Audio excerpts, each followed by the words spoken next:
okay with it recording. It's not going to be recording you or your faces, it's just recording the presentation. So thank you all. Thank you so much for joining this virtual webinar of a virtual visit to Monpaland, the Indigenous People of Bhutan.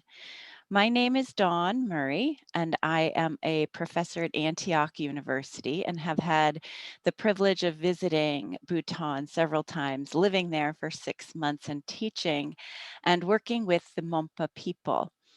One of my first trips, I had the pleasure of meeting Dr. Seeta Giri. And Seeta is joining us this from her Tuesday morning in Bhutan. Thank you for waking up early. And she has a really extensive background in the field of environment, climate adaptation, crisis prevention and response, and over 15 years of field-based experience leading post-crisis responses and recovery with the United Nations. As I mentioned, she's from Bhutan, she lives there, and her passion is really to work with local communities and Indigenous knowledge. She has written a book about the Monpa people, and I have a book coming out very soon. She wrote the foreword. Yes, there it is, the vital link. A book coming out very soon. She wrote the foreword for about their medicinal plants. And so we have been partnering for some time on documenting their knowledge. So because we couldn't go in December, we discussed having a virtual visit. And what that's going to look like is an introduction to the Monpa, who they are and where they're located, a discussion about the Tribal Trust Foundation project with the Monpa, a discussion of the Monpa people, their environment and cultural practices, their origin and oral history and their knowledge, and what's unique about this culture and these people, and a looking into the future, the aspirations of the Monpa youth. So I am going to share my screen and hope that this works. So I might have to mute everyone so that we don't get that much feedback. All right, so do you see my slide now? Yes. Okay, great. And I think I can still see the waiting room. So here's our introduction. I'm going to do the first 20 minutes or so, and then Seeta's going to talk next, and then we'll have time for questions at the end. If you have any questions while we're going, you could please put them in the chat. We can see them. So the area of the world that we're talking about is the country of Bhutan, a small Himalayan nation that is landlocked, and to the north is China, and to the south is India. So it's an area of the world that many people have not visited. It is a place where if you do want to visit, you have to get special permits to have a guide and a tourist visa to go and visit. And if you look at the country, it is beautiful mountaintops, small towns. There's lots of rivers going through. This is a hand-drawn picture. And there's the tallest mountain peak, Gankar Punsam, which is about 24,000 feet, but it's really ringed with the Himalayan mountains. And through the center is this Black Mountain Range. And the Jangbi village where the Monpa live is almost right in the center of Bhutan. Bhutan is a nation made up of many, many national parks. So these national parks are very important to protecting the species, the biodiversity, and Bhutan was one of the first nations to actually have corridors in between the national parks so that animals could actually freely range between them. So there is a precedent with the government that 60 percent, I think, of the land has to be protected, and that is in, their laws, and they are way above that right now with, I believe, 72% of the country is protected and there's not development. So the area where the Monpa live is actually right in this center heart of Bhutan, the Jigme Sigme Wangchuk National Park. So this is an area of extreme mountains, beautiful ranges of cheer pine.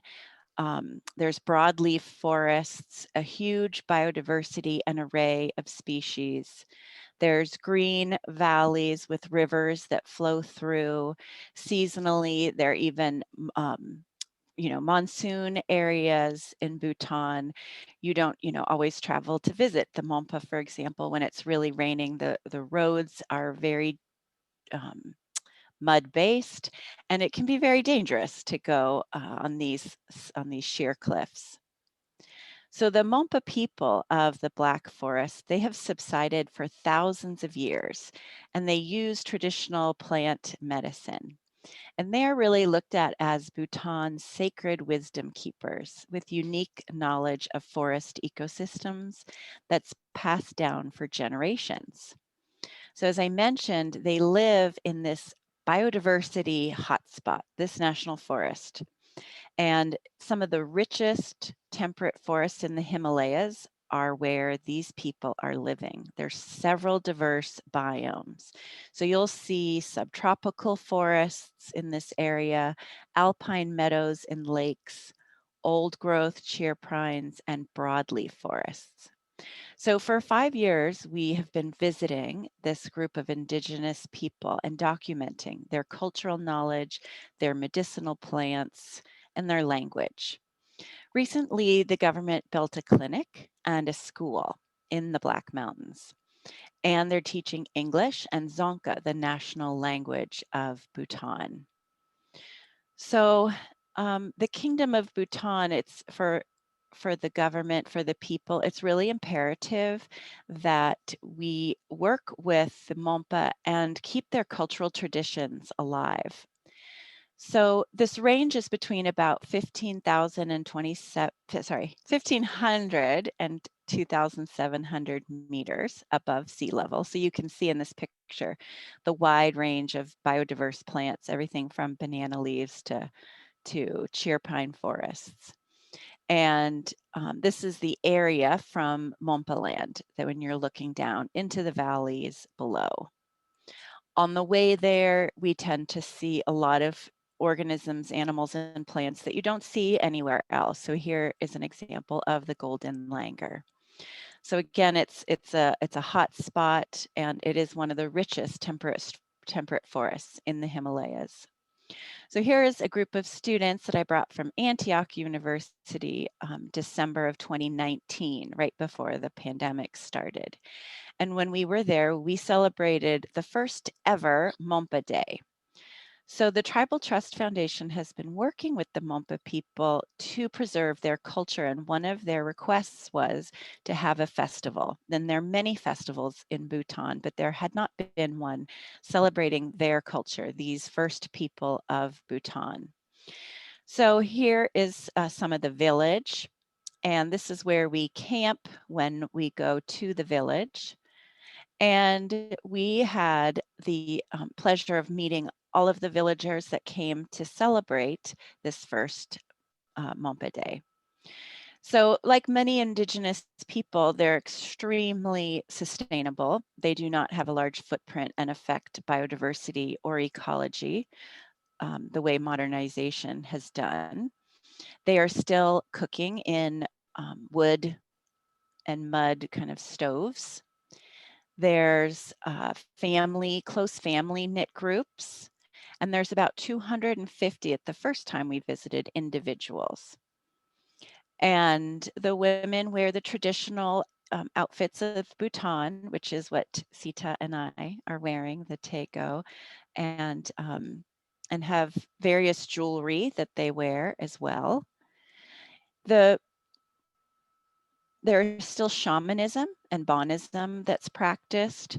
So if someone is sick or not feeling well, there's a shaman that will come over to the village and do many activities and prayer ceremonies and fire burning to, appease the gods and deities. And so this is a picture of one of the shamans there, giving offerings to various gods and wearing an artemisia crown, which smells very good. You can see the eggs and the rice that are given as offerings. They also have their own healer. So there's a medicinal healer that uses the plants, the local plants. And his name is Aptaula, and this is really the information from him is what's in the plant book that's publishing soon. And if you want information about that, we'll have it on the Tribal Trust Foundation website. And Aptaula has an incredible array of plants that he regularly uses for medicinal knowledge. And I should check to make sure that there's no one in the waiting room. He when I was there the last time, he was actually called to help even a cow that had sprained her ankle crossing a ravine.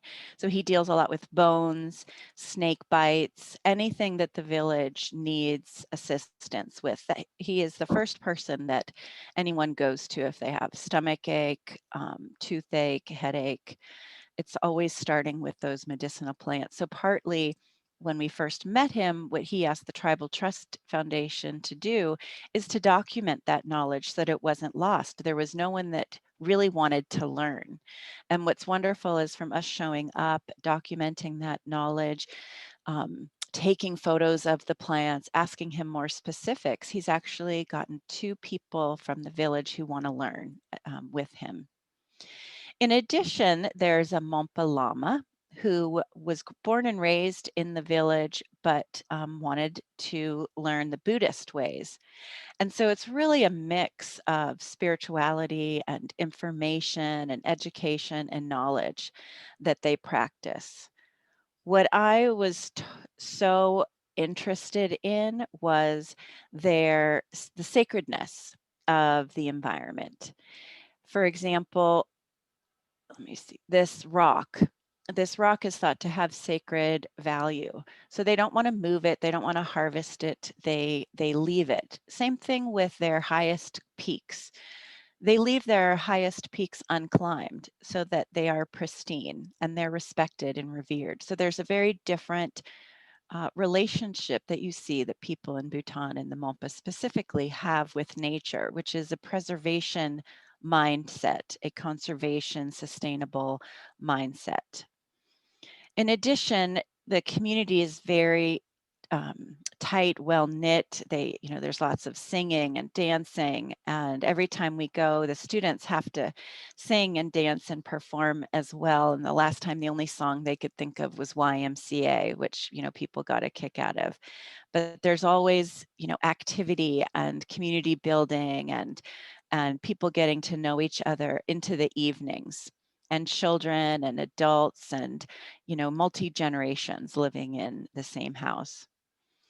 The Monpa themselves introduced local regulations, so they don't harvest more than 10 cane shoots at once, for example, and they practice selective and rotational harvesting. Here is an example of some edible plants collected from the forest. So really, these people they know what the plants are, they know when they grow, and before government introduced any kind of hunting or regulations for harvesting, they had already been sustainable. But they do practice some agriculture now. They have rice and some ox that they plow the rice fields with. They have gardens, home gardens, where they grow radishes and mustard and turnips and various other vegetables. And a lot of hard work goes into plowing and the seeds, but there's a lot of song and, again, community and people helping each other as well. So no family has to do this work alone. and just a wonderful artistry. They make baskets out of cane and various plant material, bamboo. And here are just some of the handicrafts that they use on a day-to-day basis in their house for sorting, storing, harvesting grain, processing grain, and things like that.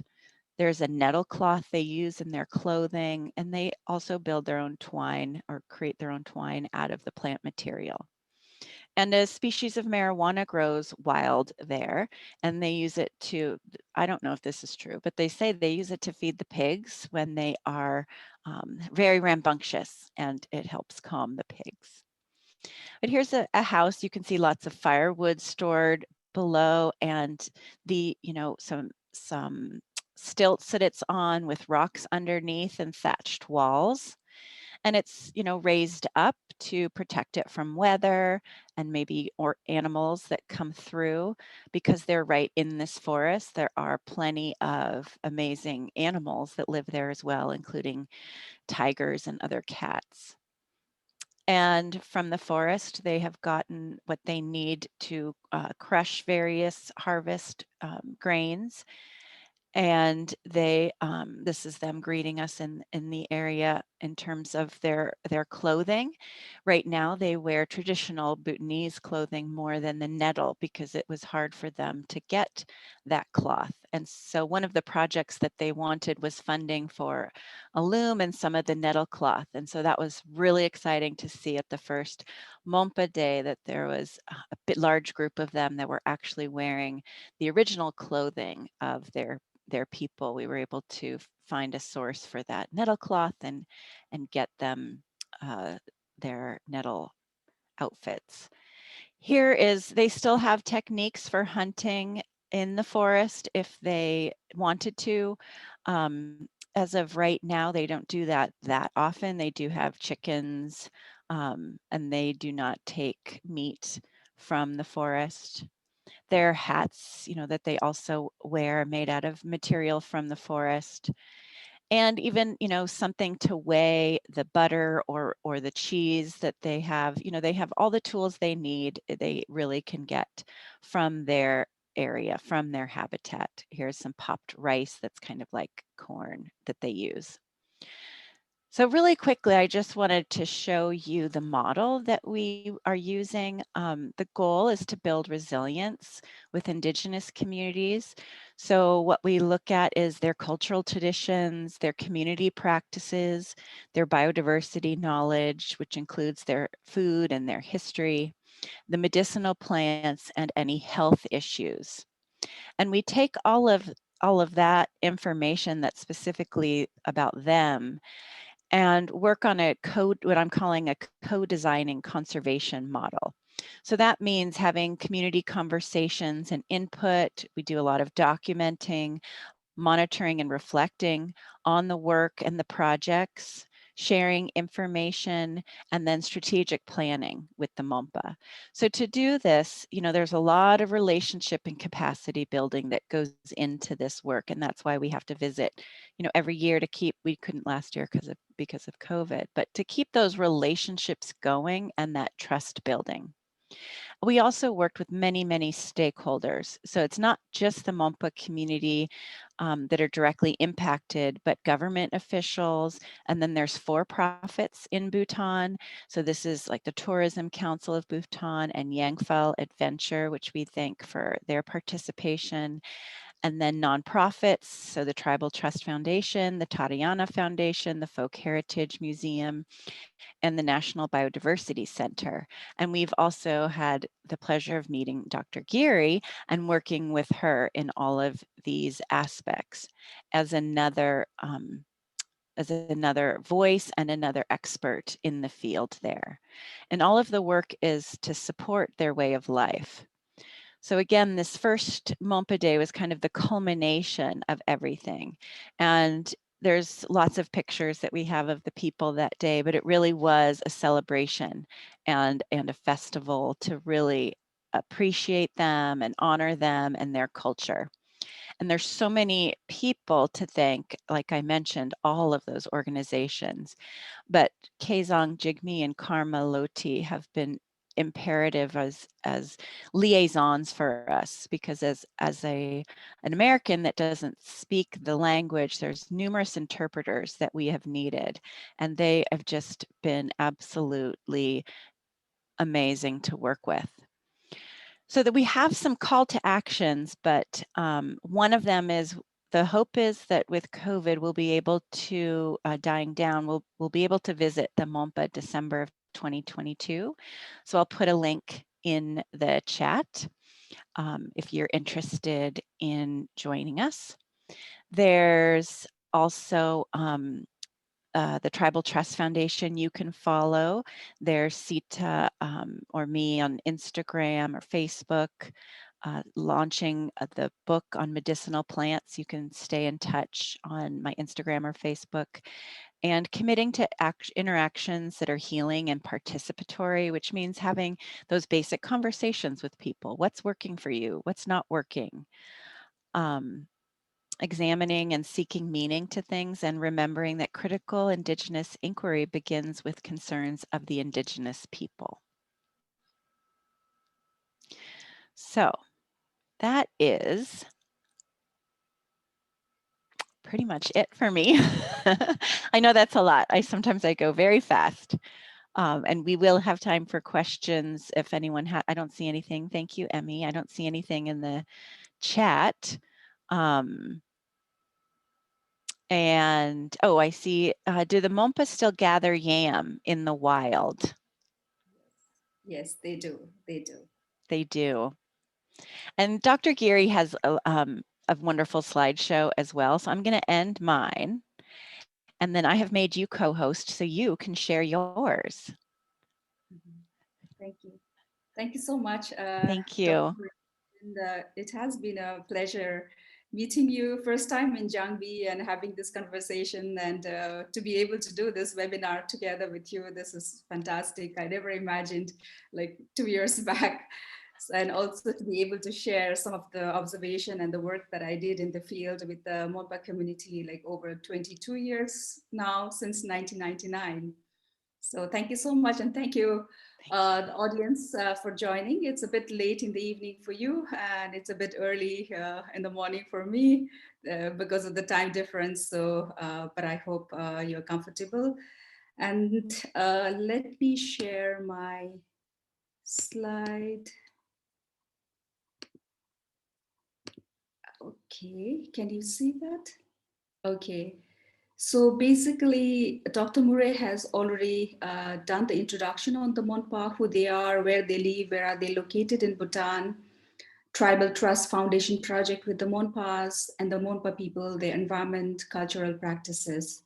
So I'm going to cover origin and oral history of the Monpas as it was narrated to me way back in 1999, like about 21, 22 years back. Also talk a little bit about the Monpa knowledge repertoire, what's unique of the Monpas that I've seen in these three villages, and also a little bit into looking into the future, the aspirations of Monpa youth, because situations are going to change. I mean, what we see today is slightly different, not much, but there is some difference, some changes in the Monpa way of life compared to like 22 years back. And I'm sure in another 10, 20 years later, things will change and evolve. So I try to also understand from both from the youth and the elderly what they expect and how they see the future. So I will talk a little bit about that. So to start with the, let me do the slideshow. Yes. So yeah, it's fine. Okay. So basically, these are the photos I took back in '99. Quality may not be very good, but I thought it's good to show. So these were some of the villagers from Jangbi as well as Wongling and some from Fumjur at the time. And my first interaction with the Monpa community was back in June 1999. So it's about 21, 22 years before.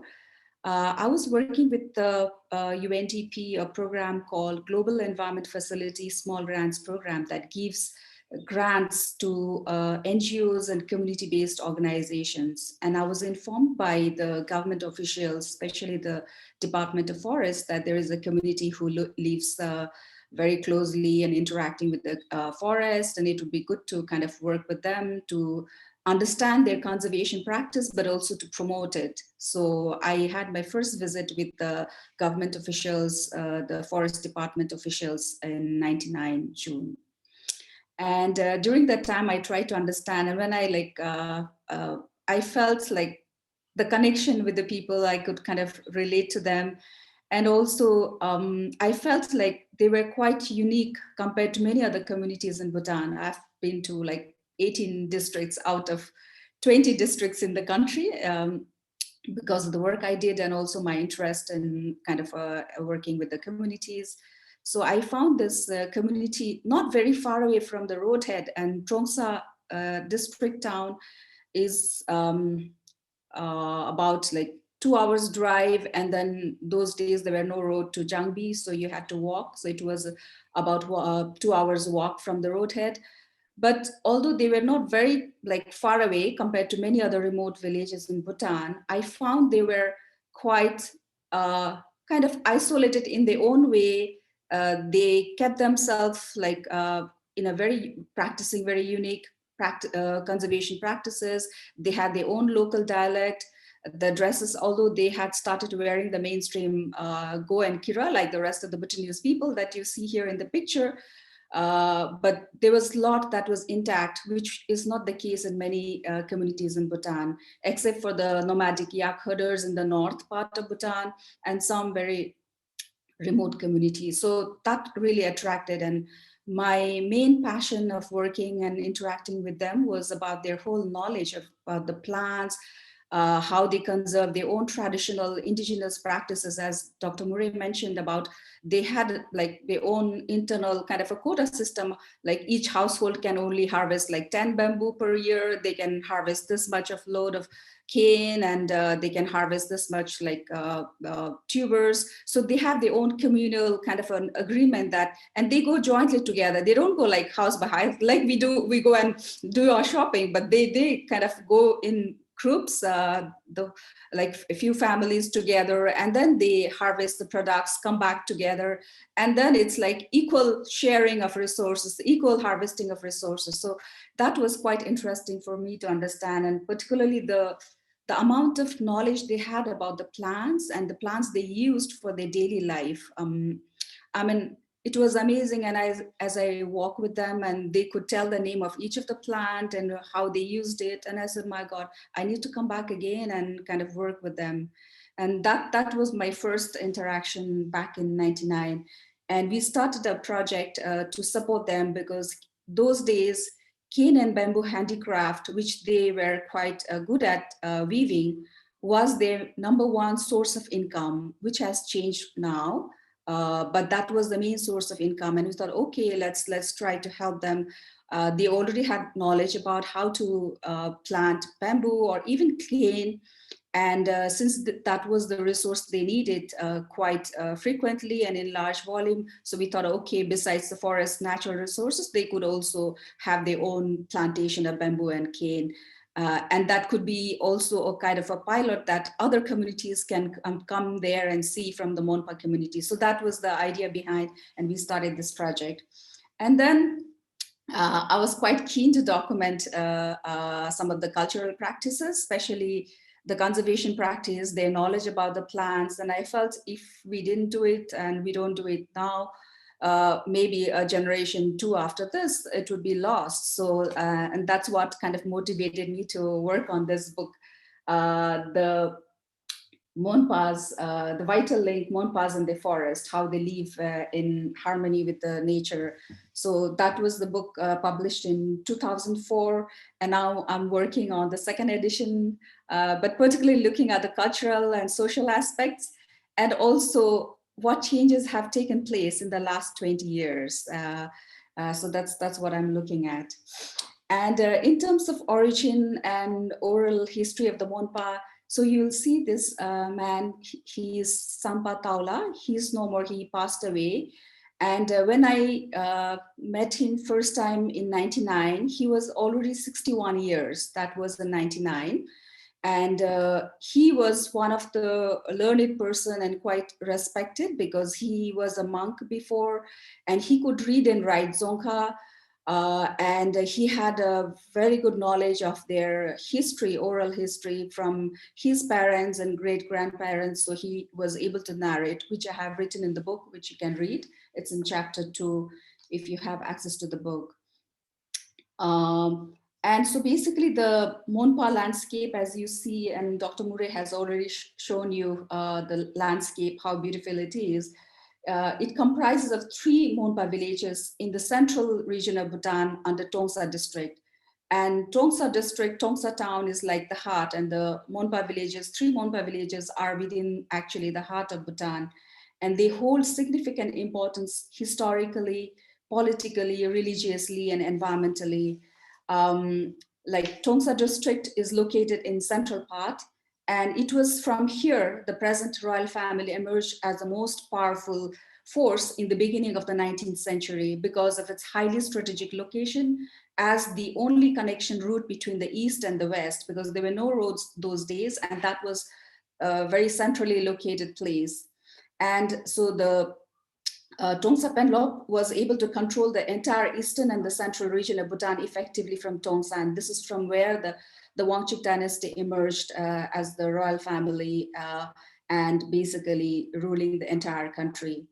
The Monpas explained the term Monpa as people of darkness. It was quite interesting when I was interacting with them and they said, oh, Monpa, like when I asked them, what does it mean? And they said, oh, it means people of darkness. Mon is like darkness, and Pa basically people. So basically it also shows a little bit their own inferiority. They feel like, oh, we don't know much, we are different from the rest. So there's this feeling, but also when you try to understand a bit more, basically Monpa, people of darkness actually is interpreted as people who did not follow Buddhism before the Buddhism period. So like they're seen as people of the dark age because they didn't follow Buddhism. So that was one kind of interpretation. But also on literature review, when I looked at a different kind of interpretation or definition of the Monpa and the names given to Bhutan, like Bhutan had several names, and one of them is Monyul, which means the dark land or land of darkness, referring to pre-Buddhism period when people of Bhutan practiced Bon. So in the past, many Bhutanese people practice Bonism, the worship of nature, which is still practiced by the Monpas, and that's quite unique about the Monpa. Monyul also refers to the land of the Monpas, suggesting Monpas as the first people. And also Bhutan is referred as Lo Menjong, southern land of medicinal plants. Lo is basically south, Menjong is medicinal plants in the Tibetan literature and traditional medicine. So basically the Tibetan literature, traditional medicine literature talks about Lo Menjong, which is southern land of medicinal plants when they're referring to actually Bhutan. And even today, after like centuries, Langtil Gyog, which hosts these 3 Monpa villages, remains a major habitat of the subtropical medicinal plants for Bhutanese indigenous medicine. A lot of the indigenous medicine that we have that is delivered or serviced from the National Institute of Traditional Medicine in Bhutan and different districts. Actually, the source for tropical indigenous medicine come from these 3 villages and the locations around, the forests around. Now on the oral history, we don't have time to go into the detail, but basically they have a belief, or there's a mythology that there were 3 lineages of Mon race: Tagza, Dungza, and Shogza. The Dungza lineage has become extinct now, so now we have Tagza and Dungza. And this person who's Sampataula, you see on the right, the photograph with the red, actually maroon go, he is supposed to be from Shogza race. I tried to also document his family recently when I visited a year back, also visited his family, kind of how how do you say, family chart to understand before him and after him the children, so that we have some information about the old families and the main families in the Monpa community. So he is from Shokza race, and he actually had very good knowledge about the oral history of the Monpas. And he mentioned that Black Mountain, which is locally known as Jo Doshing, is believed to be a sacred mountain by the Monpas. And as Dr. Murray said, in Bhutan especially, and Monpa community, they would not climb mountains because it's believed to be sacred, and climbing is not what is, is not felt right. So they are protected, preserved, and because of the bond. So as you see, even now, they very much, uh, although they have embraced Buddhism in the past years, but you see the Bon practice very strong in the Monpa community, which is seen in their attachment, reverence to the nature. They still believe in rocks, cliffs, sacred groups as places where the local deities reside. There are certain cultural, religious rituals, Bon ritual, which they practice, I will talk about later. So there's a very strong connection or attachment to the Bonism even now, even after they have embraced Buddhism, so that you see there. And Sampataula is no more now, he's passed away, but his children and grandchildren are there, so I interact with them.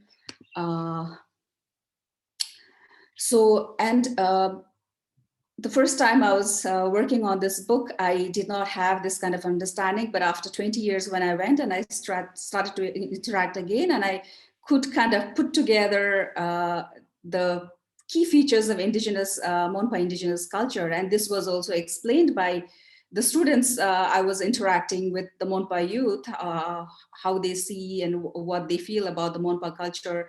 And they also summarized in this 5 kind of area or 5 features of indigenous culture. One is the Monpa language, which is slowly disappearing because the younger generation speak Zonka, the mainstream, the national language, and the English. But the elderly people still speak Monka, but that's an area which needs to be looked at, and language needs to be conserved, and we need to find ways how we motivate the younger ones to continue to learn their traditional language or local dialect. It doesn't have any script, just the dialect. Then second element is the Mongi Menzi. It's a traditional song that explains the oral history of the Monpas. And there are very few people who could do it. And I found one of the lady, Amchoden, who is the daughter of the Sampataula, the photo I showed. She's the daughter of Sampataula. She and few women can still sing the oral history about the Monpas. She talks about the different race lineages of Monpa. She talks about the environment, like birds. So it's I have captured that in my video. I hope I'll be able to show you very briefly. And the next is Shiladong. This is quite interesting. It's a bond ritual practice now for centuries by this community. They performed twice a year after the harvest. And it is supposed to be basically the whole community comes together by village. So all the households in Jangbi would get together like for 3 days. They do this not in the house or in the village. They do it in the forest, close to the forest. So it's very much nature-based. So it's a ceremony to please the local deities, to protect them from wildlife, to protect their crops from pests and wildlife. So it's a kind of a worship to the nature, to have good rainfall. So it's kind of even practice now, even to this day, it's done twice a year, and every community, every household comes together. Lochet is another religious ceremony which is practiced by the Monpas for good health and well-being, but this is done at the household level. Each household does this, and it is done by a lama. Page is the traditional costume woven with thread made from nettle plant locally known as kulima. Dr. Murray also showed you those nettle plant as well as the dress. I will also share with you the pictures of the dress. Mongi Menzi, Perhaps I can do this at the end, the video, because I don't want to disrupt the presentation, because switching the file may create a bit of a problem. So I will share the video with you at the end. So, and this is the page, the Monpa dress. Unfortunately, they don't wear these every day now because it's difficult to weave. It takes a lot. It's quite a tedious. I also have a short video of how the thread from the nettle plant is done. And there are very few women now, old women, only about three, I think people, three ladies who know how to make the thread out of the nettle plant now. So they use it only during festivals and important occasions. Otherwise, in the past, they used it every day, but now they use normally the mainstream Go and Kira, which is worn by rest of the Bhutanese people.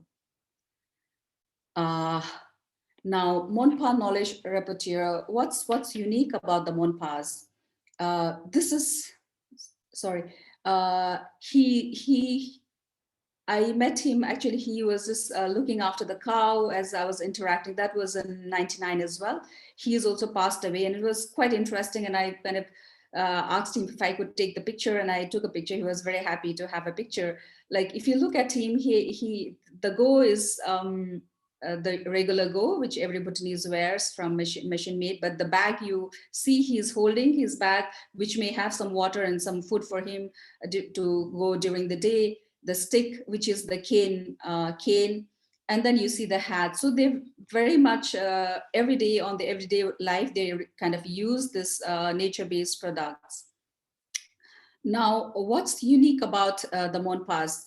Originally, they were hunters and food gatherers. The Monpa culture, tradition, and practices are closely linked to the forest around them. So, like, as you see the picture, like they're most of the time in the forest. And actually, the village itself, if you go there, the village is basically right in the middle of the forest, and you hear the barking deer, you hear all kinds of like birds. It's basically completely blended with the forest around them. So they actually began to cultivate crops by gradually clearing some of the parts of the forest through primitive slash and burn cultivation, which is known as cherry in Bhutan. And it was only recently in the 1980s when the government introduced wetland cultivation, these Monpa villages, they began to plow their land, irrigate and cultivate paddy and other crops. Earlier, they would just dig and plant whatever, but only after the introduction of irrigation systems, support from the government, they started plowing their land. They started cultivating paddy and other crops like millet and wheat. Actually, agriculture is quite recent in these three villages. And for centuries, Monpas have existed with the environment and building deep knowledge base of the natural resources around them, utilizing and sustaining these resources. And as you see, and Dr. Murray also mentioned, they have local cultural practices, traditional practices of how much resources they can harvest, each household can harvest. There are rules and regulations, indigenous understanding among the households in the community, what they can harvest, and there are seasons. So for example, when the bamboo is shooting, they would not go to the forest to harvest the bamboo. Similarly, only when the fruits are ripe, they would pick up the fruits. So they have a very deep understanding of each of the plants, the stages of the plants, and then when they should harvest. So these are passed down from generation to generation, and they practice it. And that's how they are kind of sustaining this conservation practices and harvest practices. And considering a small population, less than 400 people, these three villages, there are only, my last data shows 1.5 years back, there are only 375 people, Monpa people in the three villages. And when I compare my notes from 99 and now after 21 years, I see that in the past, there were more households in Jangbi and more households in Phumzur and Wangling, which had more agricultural land, and less in Jangbi. But now with the school, access to road, there are now maximum households in Jangbi and in Wangling. Phumzur, which still doesn't have access to road and electricity, the number of households have reduced. So basically means that households have started moving to Wangling and Jangbi because of access to road and opportunities to do some labor work, construction work, cash income, portering, and also a ready market. And there is a school, so there are more families moving to Jangbi and Wangling. So the population, overall population has grown slightly. Earlier it was 284, now it's 375, which is not a big difference. But I see major difference in the movement within the three villages. So villages which has access to road and electricity has attracted more houses. Back in 99, when I did this research, there were over 270 species of plants which the Monpas used for food, for medicine, for agriculture tools, house building, also for materials for religious ceremony and everything else they needed in their daily life. And Monpa also follow traditional healing practices, relying on the abundant medicinal plants that grow in the forest. Bonpo and Bonmo, basically Pao and Pamo, which are the traditional healers, they play an important role in dispensing health in Monpa villages. And even now, like 20, 21 years later, I see that there's still strong belief in the traditional healing system compared to many other communities in Bhutan, where anytime we get sick, we go to the hospital. Not just us, most of the Bhutanese, they do that. They're very good access to health services here in Bhutan, which is for free. So, but here the Monpa people, the first, like if they feel sick, the first thing they would do is go to the local healer, and the local healer performs puja. And here, like there are both male and female local healers. As of now, right now, I looked at, there are only 4 traditional healers. There's 1 male and 3 female traditional healers for all the 3 Monpa villages. And there's a very strong practice of traditional healing, both in terms of performing puja, but also using the medicinal plants from the forest. There is a basic health unit in Jangbi, and I talked to, and there's a health worker. So I had a very long conversation with the health worker in Jangbi, and I found that there are very few people, but mostly it's the young students and children who is close by, who are living in Jangbi and studying in Jangbi primary school, who come to access the modern health services, and very few people. Most of the elderly people rely on traditional healing system even to this day. So that's quite unique about this community. And as you see, Bonism is practiced even now, and even to this day, the features of Bonism is closely reflected in the Monpa way of life. They believe on the rocks, the nature, like respect for the nature, their religious kind of ceremony rituals related to worship of the nature, big rocks, cliffs, sources of water. And the bond rituals also they practice today to appease local deities for good health, for well-being of the Monpa people, good harvest, and to avoid damage of crops and livestock by wildlife, as I mentioned earlier. So actually, for health and well-being, they also worship to the local deities, besides the traditional healers who come and kind of take care of them when they're sick. So there's a very strong attachment on the basically to the Bonism, the practice of Bonism.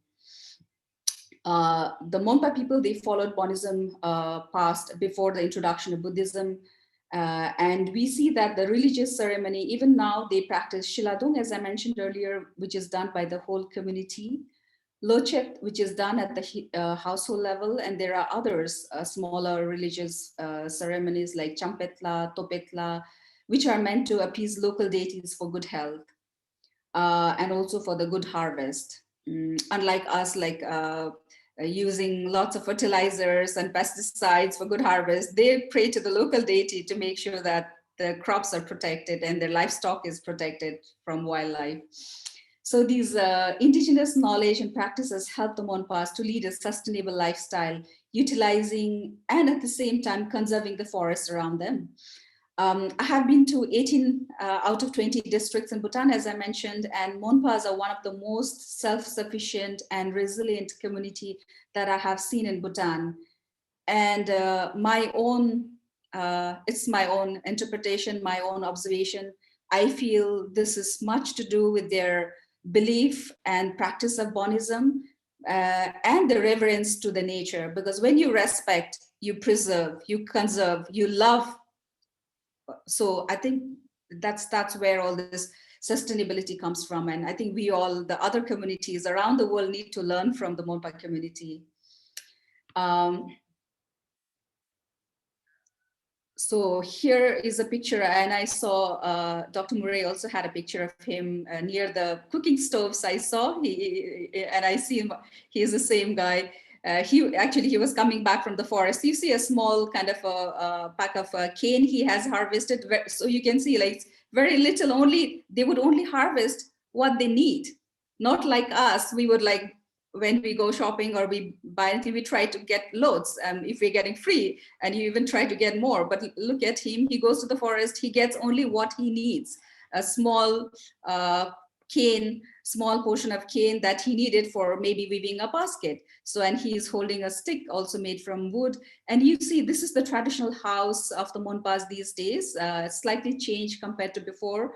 And there is support from Tarana Foundation, an NGO that has helped the Monpa community with the skills to build house properly, and also supporting them with some cash for labors, as well as also CGI sheet.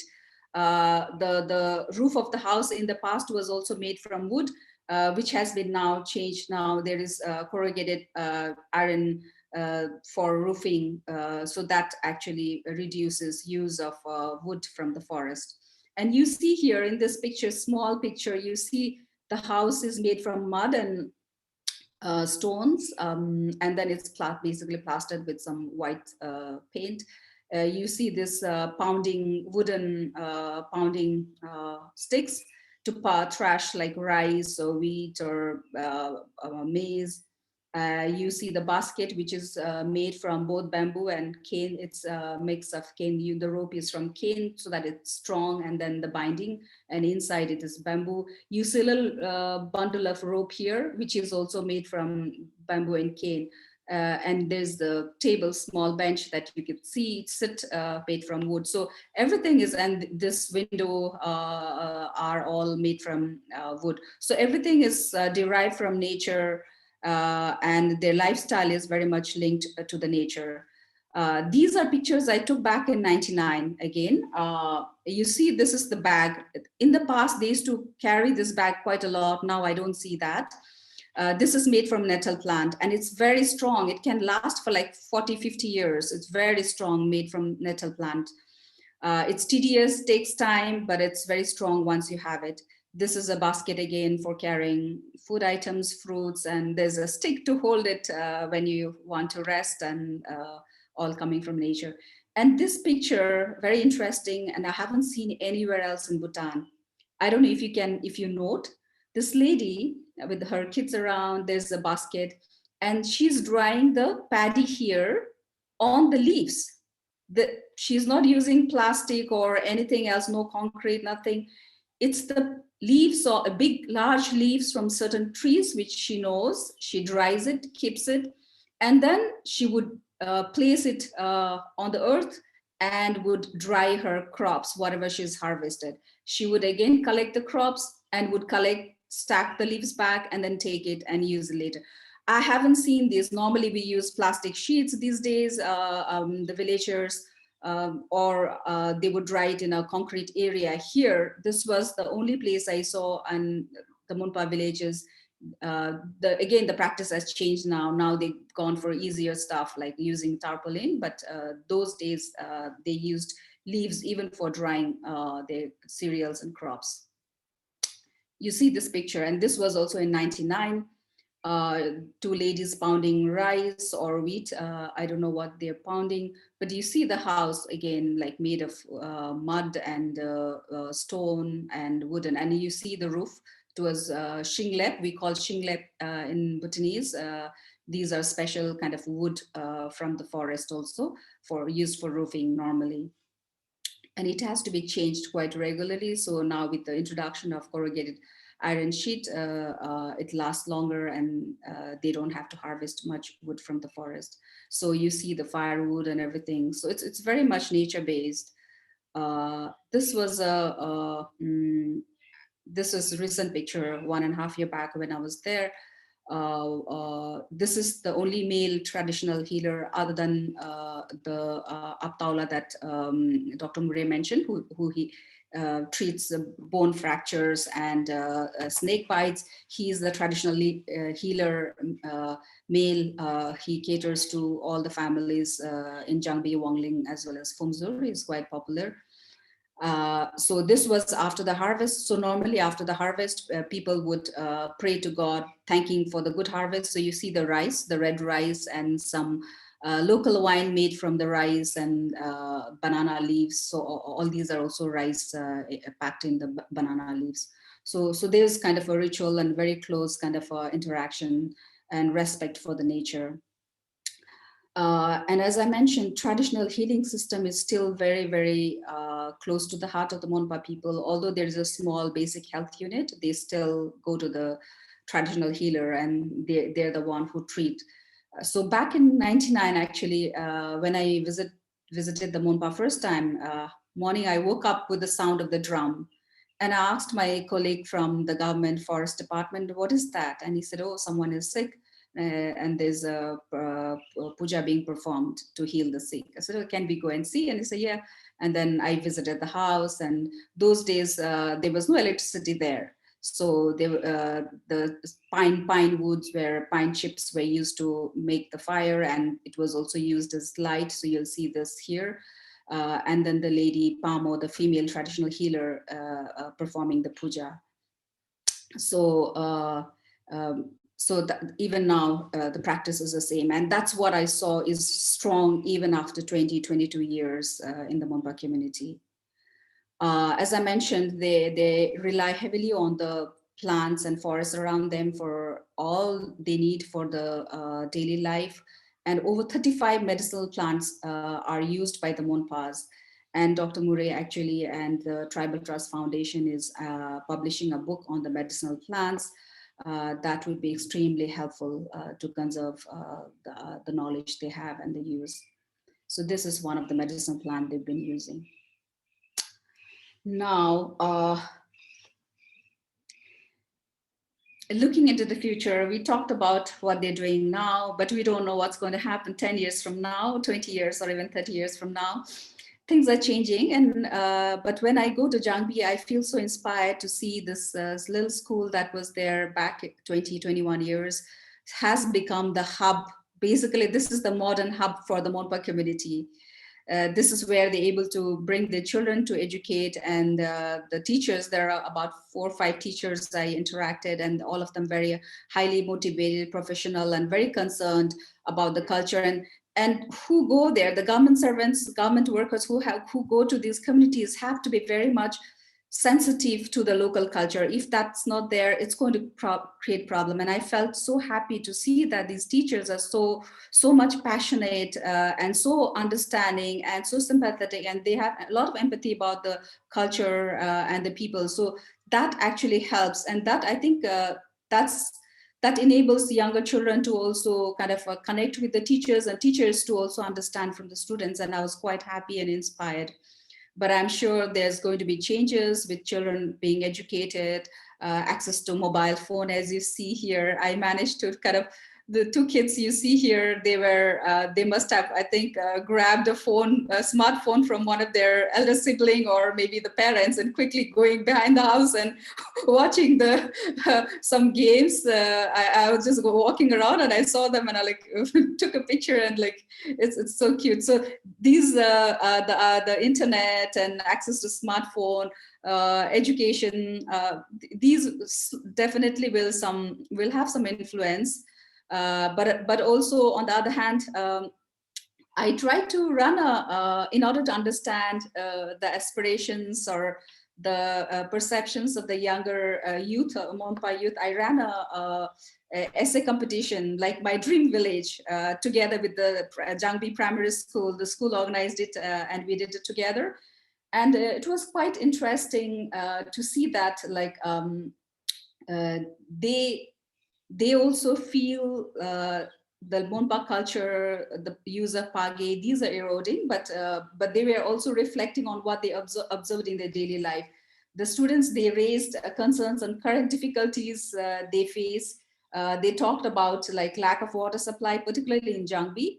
Wangling and Phumzer has more good water supply, whereas Jangbi lacks water supply. They also talked about limited accessibility to roads, need to conserve the forest. But some students also mentioned that they would be happy if the Monpa villages could develop into a larger town and with tall buildings, cars, and modern equipment like refrigerators. It was interesting. They talked about refrigerators.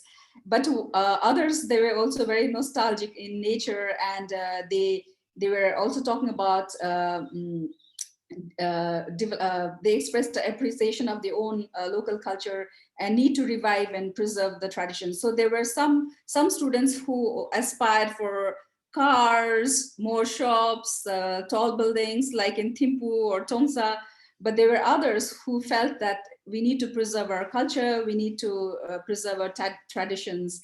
And a student actually from grade 5 listed out, because this school has, I think, up to grade 5 or 6.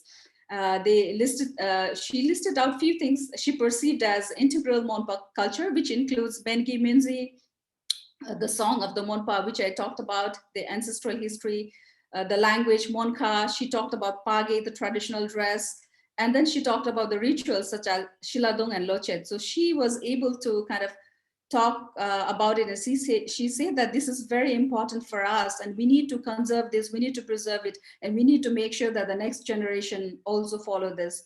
So overall, from this essay competition among class 4, 5, and 6 students, like when I looked at those essays that came from the students, their own imagination about their dream village, there's a consensus among the students that Monpa still continue with the agriculture-based livelihoods. They want to continue agriculture-based livelihoods, live in harmony with the nature. And in general, the students from Jangbi Primary School care a lot about conserving the environment.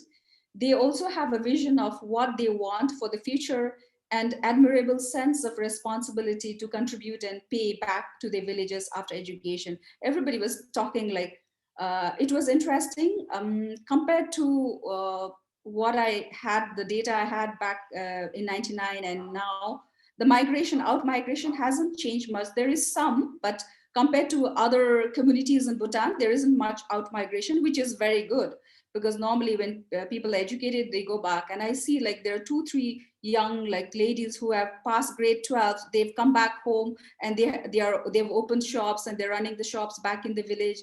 So from the essay also we could understand that after they educated, they still want to come back, be in their village, and want to give back to the village and their community. So that was quite heartening to see from the Monpa youth. I also interacted, of course, with the elderly, what they see, and like women were also talking about like they would like to have more shops, places where they can buy like food and also clothes. And the men were talking about tourism. So I have some quotes from the people that I talked to, the elderly besides the young. So this is Ap Sonamla, who is from Jangbi, 49 years. He said these days we have availability of food, because in the past they would rely completely on the forest food and some cultivation, but now they can also just go and get some rice and whatever they need from the shops. They have cash, but local culture customs are eroding. So he could also see that there are some practices that are disappearing. Children should be encouraged to learn indigenous skills such as handicraft making and Monpa language. It's quite interesting to note in the last 20 years, I've seen the changes. Earlier, every household, I would see somebody would be weaving a basket, or they have lots of handicraft, but now that's changing, because it takes a lot of time for them to go to the forest, harvest, and they have to pay royalty. In the past, it was free. They could harvest the resources. Now they have to pay royalty to the government, which they feel like they don't have the money. And also they feel labor work in the construction sector, like construction of road or some other government construction that's happening around them. It fetches them much more cash income than handicraft selling, because you have to get the handicraft resource material, weave it, it takes several days, and then you have to go to the market all the way to sell it. So they feel cost wise it's easier, it's much more better to do other work. So the art of handicraft making is dying away, and younger generation are not speaking Monka, they speak Zonka, which is a national language, and English. And he said that there's risk of losing Monka language. So this is one. And interesting, I try to also understand, because in many places, and like the Bhutanese tourism policy we see, and also in many other countries, there's this feeling that if when there are more tourists, maybe the culture may be eroded. There is this perception and the feeling. And it was quite interesting to learn from Apnakari, who's 66 years from Jangbi village. He said, when I asked him, will the local culture be eroded if tourists come to the Monpa villages? He said, no. Instead, good tourism will be motivation for the Monpa to preserve indigenous culture and practices. And he said he saw this in Phupjika, another location in Bhutan, where ecotourism is highly promoted, not very far away from Thimphu, about 5 hours, about 4.5, 5 hours from Thimphu. A place called Phupjika, which is an important habitat of the black-necked cranes. So he said we should do similar homestay as in Phupjika, with an option to stay also in the campsite, as Dr. Murray mentioned, so that more households and Monpa people will actually benefit from the tourism. So he feels actually, and that's the general feeling of the adults, that tourism may actually motivate people to conserve and preserve their culture and traditions, which may be dying. So I think that's a good thing, and good understanding from the perspective of the Monpa community. So I will end here. And how are we doing with the time? Sorry, I've taken a bit long. Good. Do you want to show your videos? Yes. So this is a house, one of the house in Wangling village. So the modern current house looks like this, with the CGI roof and slightly modern and slightly bigger house. And let me try to stop share and show the video.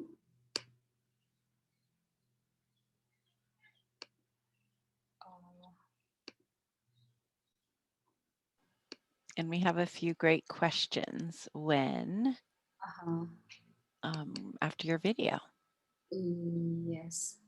So let me. So this is the wife of Apnakari, Amchodan. Who, can you see it? Yes. She is the daughter of Sampataula, who passed away, who narrated the oral history to me back in '99. And she is one of the very few women who can still sing that Nongi Menzi, about the history.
Okay.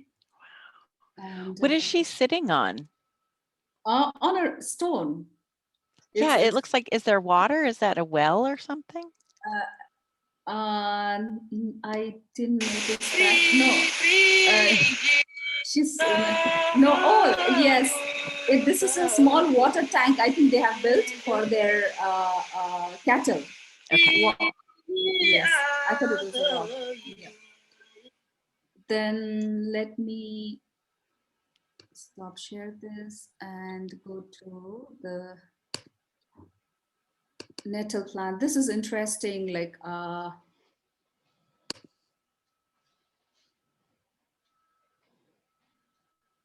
so there are very, very few women who can. You have to still share. Yeah, there we go. Can you see it? Great. Yes. So she is one among the maybe 2 or 3 elderly women who can still make thread out of the nettle plant. So the bark of the nettle plant is collected and it is boiled and it is dried like this, you see. And then they would meticulously take thread like string by string and then make this. And then this is the first one and they will do another round to have that refined thread. So this is made very simple, made from wood. Quite interesting. So just look at how sweetly she's making. This was the house where I stayed. Like I was posted in this house, and it's the grandmother of the house where I stayed. So I think I would stop here. You see chicken and everything. Like I mean, it's all forest based. How they live. So let's stop here. That is fabulous. Thank you. All right. I want to read a few questions from the chat for us. Thank you, Dr. Giri. How much do the Monpa interact with people from the nearest town, would you say? Maybe I'll let you do some of the interact with people in the nearest town. So in, Trongsa, let's say, how much interaction is there with the Monpa people and the Bhutanese people outside of their village? Yes, yes, that's a very good question. From what I see, compared to like 20 years back, now there is much more interaction, and also with the access to road, there is a road going to Jangbi. So there are vehicles of the government officers coming to their village.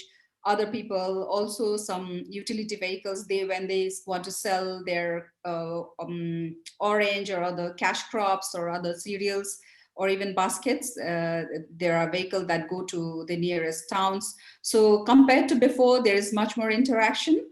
And the Monpas also go out, normally male, but also female young women go out to work in the construction sector, like any project, construction of buildings or school buildings or health units or even roads or drains. They go out to do the labor work nearby. So there is much more interaction compared to before. That's great. There's a question about gender, relationships, and dynamics. And then can you see the chat as well, Seeta? And also governance. Is there a hierarchical power structure or collective, or what is it? So it's gender, relationships and dynamics, and then the governance within the Monpa. Yes, that's a very interesting question. And sorry, because of the time, I couldn't really delve deep into that, but my book will have more information. And very interestingly, this is a community. There are some communities in the western part of Bhutan where when a man marries a woman, the man moves into the house of the woman. And here too, is the man who moves to the house of the woman. And they have quite stringent kind of a tradition. The man, if he likes a girl, he has to go and work in the house, the farm of the girl to please the mother and father, parents and their family. And then once they're okay with him, then he would settle down and marry, like, and culturally And so this and also the assets are normally in the name of the woman. It's the woman who would, the daughter who would inherit the property of the parents, but sometimes it changes. And also normally it's the boys who go and after marriage live with the girl's family, but it's also slightly changing these days. So it's also the girls sometimes go to the boys' family. That's happening, but there's still a very strong culture of more matriarchal society, I would say. So the women have much more say and power. But what is also interesting when you kind of dig deeper, somehow still the women feel men know more than the women. There's this feeling that men understand more, they know more when it comes to governance, decision making. Perhaps men are better. So that's the feeling. But when I did this focus group discussion with men group and women's group, they said that normally the decisions, household level decisions, are done jointly. Even about the marriage of the children and all, it's both the mother and father who would kind of decide. Of course, the kids want to get married, they choose themselves, but normally it's the parents who also kind of support that. So it's very much, I would say, gender positive for women in the Monpa community from what I've seen in other communities in Bhutan. And of course, South Asia, it's very, very good for women. There was one thing I wanted to mention. I forgot about. Maybe it'll come back. Yeah. What about within the village, that hierarchical power structure or collective, uh, with, they have their head person of that one village in Jangbi who makes decisions, the head man who makes decisions. And is there, how do they share divisions within, you talked about the households. What's the connection between the whole group and then the households?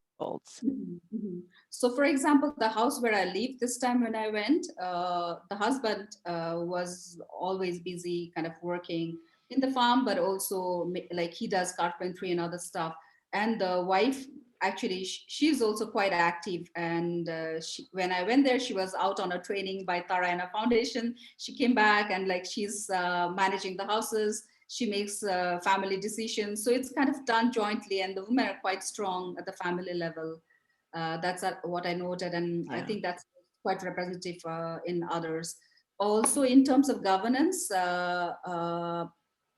I think both men and women, from what I've seen, the observation I've had, there is kind of it's not that only men are consulted, even women are consulted. And what I was going to say, and I had forgotten earlier, is education. I looked at the education, boys in grades, the education level, and girls.